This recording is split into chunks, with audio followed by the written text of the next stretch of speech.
welcome pretty little Cobras, and welcome back to the Cobra's Nest. For those of you who are new, my name is Mignon Cobra and I make minimalist videos. Today's minimalistic video is going to be how I reintroduced makeup back into my life and how I've kind of applied a more minimalistic approach to it. So if you want to know, let's just get into it. Let's get it, let's go! Somewhere along in my minimalism journey, I decided that I was going to declutter makeup, but when I didn't have makeup in my life, I definitely missed it. I missed it a lot, so I actually ended up reintroducing it. Expressing yourself with makeup. It's art, your face a canvas, and makeup your paintbrush. As somebody who used to be a minimalist where I was like, you know what, there's no place and space for makeup in my life, I felt a little bit empty because it was something that I really did enjoy. So I just wanted to say that if you're kind of struggling with that as a minimalist, you feel like maybe makeup is not something for you, or you have to wear very minimalistic makeup. You know, there's a lot of videos out there saying anything about one look versus another look. I'm just saying, like, if there's a certain aesthetic that you want to go for and you're not really like, you're unsure to go for it, I just wanted to say that makeup is essentially just a tool. Just like everything, minimalism included, it is just a tool. So if you feel that you want to look a certain way, you are totally free to do whatever you want with your makeup and still be considered a minimalist, because honestly, at the end of the day, the one who considers themselves a minimalist is yourself. I have come to feel very comfortable in my current look, just a bit more glam than would be considered more minimalistic, and that's okay. I've made my peace with that, and I hope that I can encourage you to also feel peace with how you want to use your makeup. And if you don't want to use makeup, that's perfectly fine too.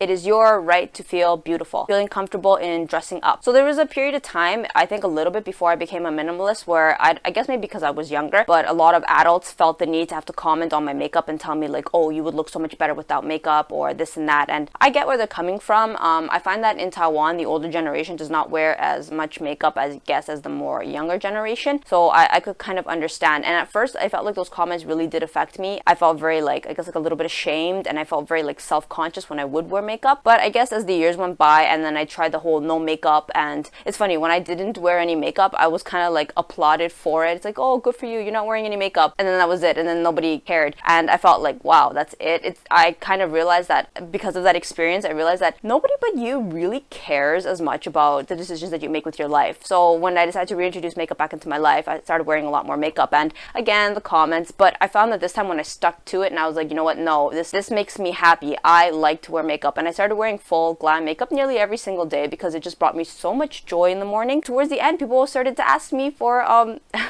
advice. It's funny, I was chilling at Costco, I think it was, with Will's aunt, and she asked for my opinion on a Maybelline product, and I was like, oh, that's so nice. If you accept yourself and you embrace that it's your right to feel beautiful and however you may feel, honestly, at the end of the day, you're gonna find you're a lot happier with the decisions that you make, and the noise of other people or even the noise of yourself, like your own self-doubt, it gets drowned out by the sense of, you know what, it is my right to feel beautiful, and I will fully embrace that right.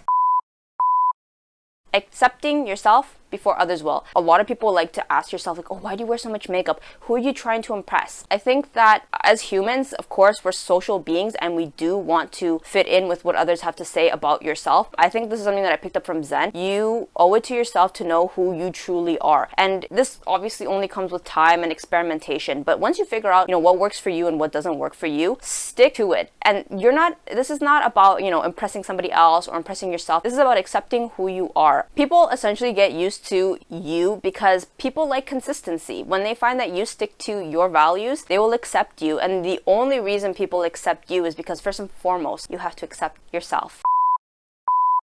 Wearing less makeup, wearing more makeup does not make you any less of a woman. I find that there is a lot of opinions on what women should and shouldn't wear, how much they should wear and how much they shouldn't wear when it comes to makeup. But I personally think that makeup is a personal choice. I don't think that it is anybody else's right to tell somebody else how they should look. I mean, if somebody feels the need to have to say something about your face, it is a reflection of them and not so much a reflection of you as a person. So don't take it to heart. Honestly, most people's comments are about them and really not about you. One of the examples that I want to give is when I stopped wearing makeup, I looked at a lot of videos about why I stopped wearing makeup and this and that, and I found that there was a lot of like holier than thou type of attitude towards it, which I don't agree with. I don't think that's right. I can understand that from a personal perspective, people, and myself included, you do save money. Obviously, if you don't spend money on makeup, money not spent is money saved. Coming back to that whole holier than thou, there's this whole, oh, look at me, I'm saving money, oh, look at me, I'm so naturally pretty, I don't need makeup. I think this kind of mindset is not healthy. Just because because you choose to wear more or less makeup does not mean that you are a prettier or not prettier person. There shouldn't have to be this need to compare one woman against another woman. It's not. It's about you yourself and doing you and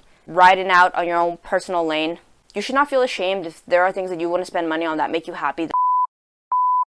I'm not sure if this is a particular thing or not, but I think this is about more addressing reality versus like social media. If you see a lot of Instagrammers like, wow, they look so good, or people on YouTube, wow, like their makeup looks so fire, but then when I follow their steps or I don't look like them, the makeup that you do for stage looks completely different from makeup that you do in real life. The makeup that I wear for my videos, although like right now looks very like minimalistic, it's really full and very heavy glam. The type of makeup that people do for the camera, because the camera doesn't pick up pigmentation as easily as the human eye, will look very different from people's everyday makeup. So that's just something I wanted to put out there. For myself, that's something that I struggled with a long time. I used to make my makeup look so pretty in real life, but then when I took pictures, it looked very like minimalistic. Like I didn't look like I was wearing anything. Like it didn't look very like you know.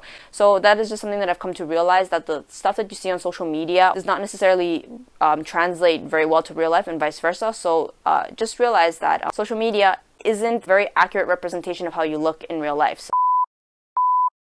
makeup doesn't have to be that expensive. So this one is a minimalistic frugality type of tip. In my makeup journey, I have gone from using very like cheap products to also using very luxe products, and then kind of in the end finding that middle ground. I have found that there are some products that are very affordable and really good quality. There's a lot of Taiwanese brands that are drugstore and they're just amazing. Same with Korean products. And actually even same with Western products. I like of NYX products, which you can pick up from Target and stuff from Shoppers Drug Mart, that are really good.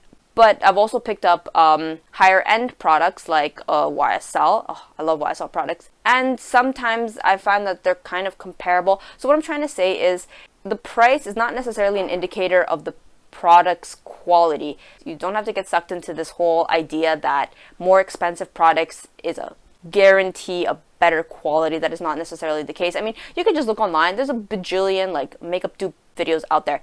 I wanted to make this tip because as a minimalist, there was a period of time where I felt like if I couldn't have a lot, it meant that therefore I deserved the best. But that is not necessarily the case, because then I got stuck in this trap of always spending, like blowing my money on really expensive stuff that maybe a more affordable product would have just easily have done the trick. And I didn't have to feel like that stress of like I always had to always buy really expensive products.